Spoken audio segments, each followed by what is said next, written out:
cukup menarik kalau kita mencermati pergerakan IHSG yang hampir sepanjang perdagangan hari ini terkapar di zona merah, namun kemudian di akhir perdagangan berhasil bangkit. Sebetulnya seperti apa analisa Anda terkait dengan pergerakan IHSG pada hari ini? Ya, kita kilas balik dulu ya. Pergerakan IHSG hari ini sebenarnya memang berada di rentan support 7.200 sampai dengan 7.270 resistansnya.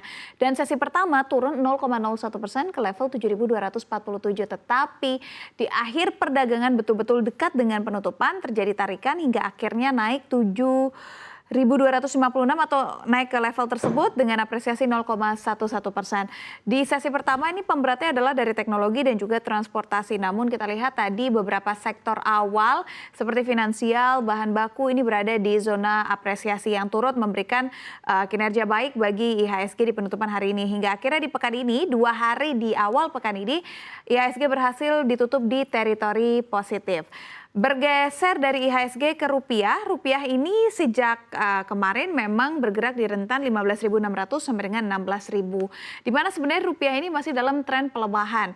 Karena memang dipengaruhi oleh lesunya ekonomi China yang masih akan terus berpengaruh terhadap pergerakan nilai mata uang rupiah. China memang masih mengalami deflasi tepatnya akibat krisis properti yang berlarut-larut sehingga pemerintah masih harus terus memberikan insentif, tapi China juga menghadapi kondisi lain yaitu keterbatasan fiskalnya. Lalu China juga kemarin baru saja mengumumkan bahwa mereka menahan suku bunga dasar pinjaman untuk durasi 1 sampai dengan 5 tahun, 1 dan 5 tahun tepatnya yang tidak berubah. Tetapi uniknya lagi sebenarnya rupiah ini melemah selain karena pengaruh global tetapi juga bukan karena alasan ya, tetapi memang rupiah melemah di saat dana asing banyak masuk ke dalam negeri. Ini berdasarkan data dari Kementerian Keuangan, periode 15 sampai dengan 18 Januari 2024 ini investor asing di pasar keuangan domestik tercatat beli neto 7,66 triliun rupiah. Harusnya ini bisa menjadi katalis positif bagi rupiah, tapi memang tampaknya belum begitu signifikan. Walaupun memang hari ini terpantau terapresiasi ya. Iya, Syafinas, di tengah dinamika global yang ada saat ini, bagaimana hal ini kalau kita lihat mempengaruhi sejumlah data-data perekonomian dalam negeri, tapi nyatanya cukup berimplikasi positif. Tadi dikatakan terkait dengan penanaman modal asing yang mencatatkan kinerja yang ternyata cemerlang pada perdagangan kemarin atau di tahun 2023 lalu. Ya, jadi memang besok kita akan menanti rilis data penanaman modal asing kuartal 4. Ini baru akan dirilis besok, tetapi secara historis kita lihat di kuartal ketiga berdasarkan data dari Kementerian BKPM, kuartal ketiga 2023 ini penanaman modal asing ke Indonesia tumbuh 16,2% dibandingkan dengan kuartal ketiga di tahun 2022. Jadi penanaman modal asing kemarin masuk di 196,2 triliun rupiah. Ini sepanjang kuartal 3 2023.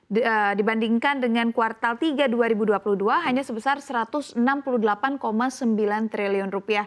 Jadi apresiasinya cukup tinggi yaitu di 16,2% dan kuartal keempat ini akan dirilis besok. Dan ini tentunya akan menjadi perhatian juga karena ini akan mempengaruhi bagaimana kekuatan dari rupiah di dalam negeri. Dan di kuartal ketiga ini realisasinya banyak industri mulai dari logam dasar, barang logam, lalu ke sektor industri kimia, farmasi, industri kertas, percetakan. Ada pula yang masuk ke sektor pertambangan, serta sektor transportasi, gudang, dan telekomunikasi sebesar 1,1 miliar US dollar. Jadi itu realisasinya dari kuartal ketiga 2023. Kita akan nantikan nih penanaman modal asing di kuartal 4 2023 itu apakah terjadi apresiasi dan masuknya ke sektor mana saja. Itu sentimen pertama yang mempengaruhi pekerjaan kinerja IHSG hari ini maksud saya. Lalu yang kedua yang juga sangat mempengaruhi adalah investor masih mencermati kabar terkait kapan kira-kira cut rate akan benar-benar dilakukan oleh The Fed. Sebenarnya kalau kita lihat dari akhir tahun lalu, ini ada indikasi bahwa Maret 2024 akan menjadi waktu cut rate pertama kali. Karena memang The Fed mengindikasikan bisa 3-4 kali cut rate. Tetapi tampaknya Maret ini akan mundur karena memang berdasarkan survei dari Fed Watch ini 40% kini investor meyakini justru akan menahan suku bunganya. Sementara sisanya meyakini masih akan ditahan. 40% tadi maksudnya tidak akan turun gitu ya. Dan keyakinan ini semakin menciut akan awal penurunan suku bunga menimbulkan ketidakpastian dan akhirnya akan membuat laju pasar saham Indonesia juga menjadi terhambat. Dan yang ketiga dari sentimen hari ini adalah rilis suku bunga Jepang yang ternyata Jepang masih terus mempertahankan suku bunganya di 0,1%, tepatnya di minus 0,1%. Memang di pertemuan terakhir beberapa bulan sebelumnya BOJ ini mengatakan bahwa mereka memang akan dengan sabar melanjutkan pelonggaran moneter di tengah tingginya ketidakpastian di dalam dan juga luar negeri. Dan mereka juga menyatakan bahwa langkah pelonggaran lainnya selain suku bunga rendah masih sangat mungkin untuk dilakukan jika memang diperlukan. Dan target dari Jepang ini sebenarnya masih belum tercapai, maka itu dia tadi kelonggaran itu masih akan terus diambil jika memang dibutuhkan ke depannya. Betul, ini berbanding terbalik dengan The Fed gitu ya yang masih menyiratkan akan higher for longer, tapi yang menjadi pertanyaan kapan kira-kira waktu yang tepat untuk melakukan pivot begitu ya. Nah kalau untuk hari ini sektor-sektor apa saja Syafina yang menjadi perhatian pelaku pasar?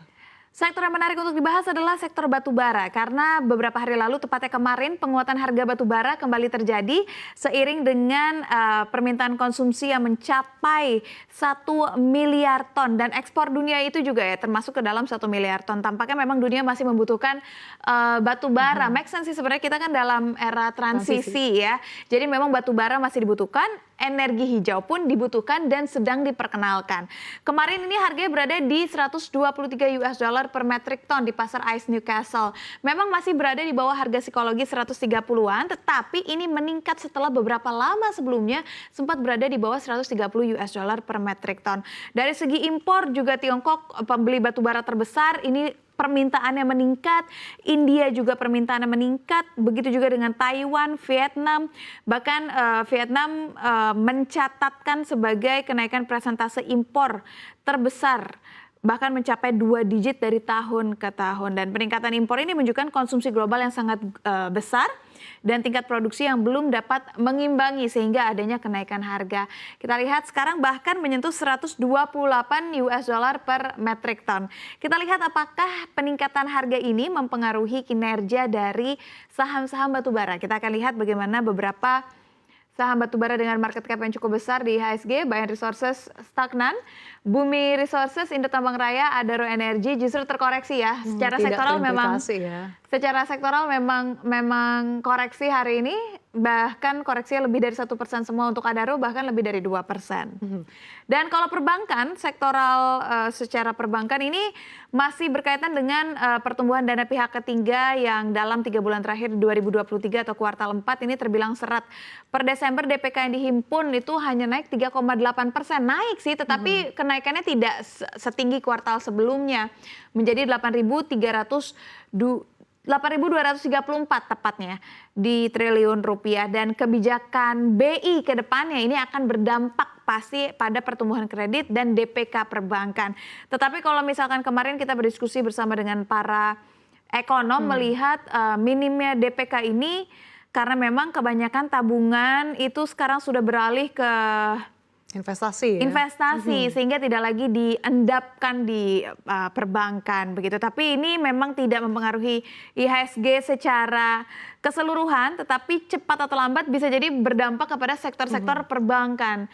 Dan kita lihat hari ini sektor perbankan memang terkoreksi ya, 0,26% untuk BBCA, BBRI 1,30%, Bank Mandiri cenderung stagnan, BBNI terkoreksinya lebih dari 1,5% di 1,81%. Tampaknya pelemahan saham-saham Bank Big Caps ini juga karena aksi profit taking gitu ya, mengingat beberapa waktu lalu sudah menguat cukup signifikan bahkan menyentuh all time high-nya. All time high-nya betul. Ya, terima kasih Syafina, review Anda terkait dengan perdagangan saham hari ini sangat komprehensif. Sekali lagi pemirsa disclaimer on, segala keputusan berinvestasi ada di tangan Anda.